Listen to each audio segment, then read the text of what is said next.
বুঝছেন, আমি থাকতাম না এই জায়গায়। আমি করে একজন পুলিশও ধরা হলো, বুঝছেন, আমি জেলখানি আমি যাবো ভাই। আপনি জানেন আমার চোখের পানি কখনো আমি কাঁদি নাই, বুঝছেন, আমার কত জীবনে কষ্ট পেয়েছে, আমার চোখের পানি করে নাকি ভাই, বুঝছেন। না টর্চারিং না, এখন মনে করেন আমি কিন্তু আজকে ডিউটিতে যাইনি, আমি ডিউটিতে যাবো না, বুঝছেন, আমি আর ডিউটিতে যাবো না, ভালো লাগে না ডিউটিতে যাবো না। আপনি ওরা যদি আমার কাছে বলে সে তাকে কিন্তু ভাই ওদের সাথে কিন্তু আমার লাগে, বুঝছেন। ওরা অনেক আসিয়ে কিন্তু বলে ডিউটি না গেলে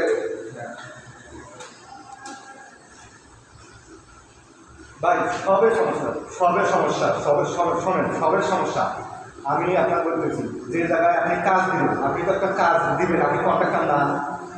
আপনি মনে করেন আমি মিস্ত্রি, আমি যে একটা জায়গায় লোক খাটাবো, আমার সে জায়গায় লোক খাটানো আমার দক্ষতা থাকা লাগবে না, অধিকার থাকা লাগবে না, কন্ট্রাক্ট থাকা লাগবে না। সেই কন্ট্রাক্টটা যদি না থাকে আপনি কীভাবে লোকটা ওই জায়গায় পাঠাবেন? আপনি হয়তো বিশ্বাস করবেন না, আল্লাহ কথম করে করি, আমরা যে হোটেল আমাদের দিছি সেই হোটেলে নতুন লোক আবার দিচ্ছি, আমরা ওই জায়গায় 5 জন ডিউটি করি, কিন্তু আমাদের কোনো ওই জায়গায় কোনো কন্ট্যাক্ট নেই। নতুন লোক, অন্য শরীরের লোক নিচ্ছে নতুন, আমরাই তাদেরকে কাজ শিখিয়ে দিচ্ছি, অথচ তারা তাদের খাতায় নাম দিয়ে গেছে, তারা বেতন হয়ে গেছে, বুঝছেন। এ জায়গায় নাই কোনো আমাদের কন্ট্যাক্ট নেই, কোনো হোটেলের সাথে কন্ট্যাক্ট নাই, বুঝছেন। আমাদের বেতনও দেবে না, আপনার হয়তো ওই যে এজেন্সি সাহেব এমনি বলে যে বেতন দেবে, আজকে দেবে কালকে দেবে, ভাই এগুলো তো আপনার মান সম্মান নষ্ট হয়েছে আমার কাছে।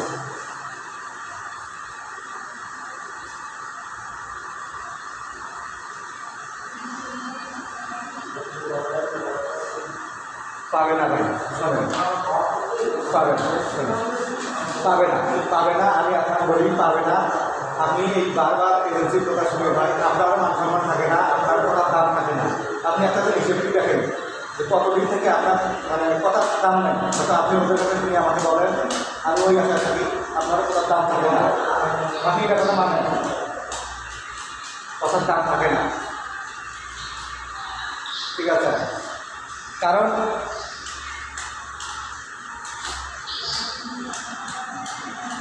ভাই গালাগালি করে লাভ নাই, গালাগালি করে লাভ নেই স্যার। আমি আপনাকে ছোটো ভাইকে অনুরোধ করি, যদি ভাই আপনি আমার ভালো মনে করেন, আপনার কাছে আমার কোনো দাবি নেই, আমি দেশে যায় ভাই প্রয়োজনে স্ত্রী কাজ করি খাই, আর আমার বউ কাছে ঢাকা করি খাই, বুঝছেন। আপনি আমার জন্য দোয়া করবেন, এইটাই আপনার কাছে চাও, কিন্তু আমার থেকে আপনি এক্সিটটা নিয়ে দেন, আপনার কাছে কোনো দাবি নেই, মনে করেন এইটাই আপনার টাকাটা আমার সব দিয়েছে,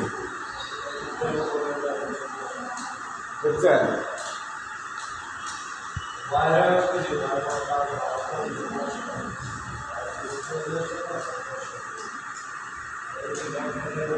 বুঝছেন ওইটাই ভাই, আমি আপনার অনুরোধ করি, হ্যাঁ ছোটো ভাই হিসেবে অনুরোধ করি আপনারা।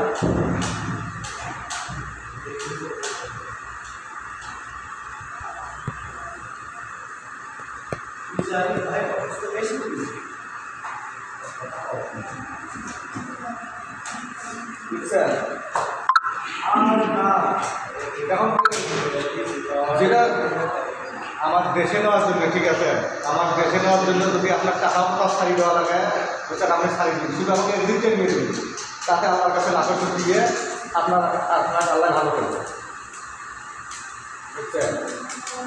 হয়তো